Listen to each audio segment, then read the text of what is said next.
You guys probably don't remember Yahoo Auctions. I was too young. I just showed my age right now. I just showed my age. Yahoo Auctions. I used to steal my little brother's Pokemon cards, and I used to sell them on Yahoo Auctions. Yahoo Auctions was like pre-eBay. Like before eBay was a thing. They had Yahoo Auctions. And I think so many people were scamming on there. We're going to plead the fifth on what we did, but we sold Pokemon cards on there. It was just a wild, wild west. It was just unbelievable. Where do you see yourself moving now? Like going now? Like what does tomorrow bring for Jen? Like you like to sell collectibles. Correct. Are you a collector yourself? I am a collector. What do you collect? I do a lot of sports cards, and I do a lot of like vinyls, autographed music memorabilia as well. Do you? Yeah. Into all that stuff? Yep. Do you frame your vinyl records? I do have a couple framed, but I think that's a project. Are you for a Virgo on. by any chance? No. No, you're not a Virgo? See, I'm a Virgo, so I would collect during the whole Pokemon thing. I was like buying like booster boxes from distributors. But any booster box I kept, I could not keep it the way it is. I had to buy like a $40 acrylic case, and every single booster box had an acrylic case in the closet. Like it was stupid because now I'm left with these empty acrylic cases that I spent $40 freaking whack for. Yeah. What's your favorite sport to collect? Baseball's top sport for me. I love baseball.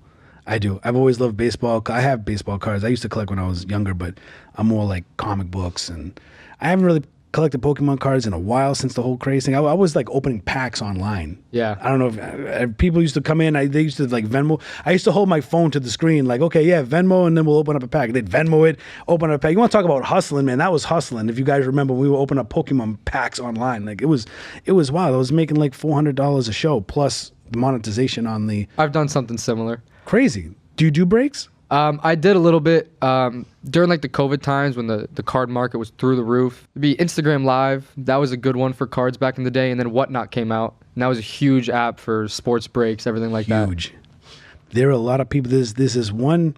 I heard I used a P.O. box at the post office on Glades Road down in West Boca. And the lady there says that there's a guy that uses them, always brings them. When I walk in, they have like bags of these little envelopes because they're sending out cards. He does breaks. He goes by, and I'm going to give a shout out here, but he goes by Bleacher Breaks, right? I believe it's Bleacher Breaks. They're pretty big now. But when I tell you, like, picture like 90-gallon trash bag, right? Like the one you'd put on the outside if you're raking leaves, you'd put them in these 90-gallon, right? Like picture like 12 of those sitting in the post office full of these little padded envelopes like going out because they do breaks on Whatnot.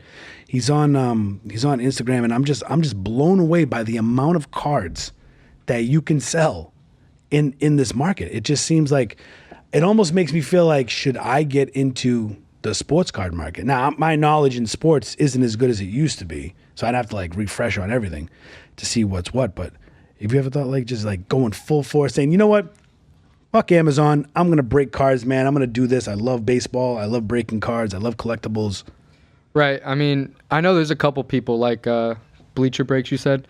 There's another one, Backyard Breaks. They're in the area, too. They do a lot. Now, were those the guys that had the controversy, though? It was the guys that had the controversy, yes. I thought it was a shitty situation. I won't comment on it, but that's a tough situation, man. Yeah, it is. It's a tough situation, man. But both of those guys are in Florida? Both in Boca.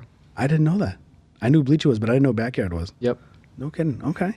But what a business, man. They have multiple channels. They're doing breaks on multiple channels. They do, especially TikTok Live now. There's a huge marketplace on TikTok right now for sports card breaks.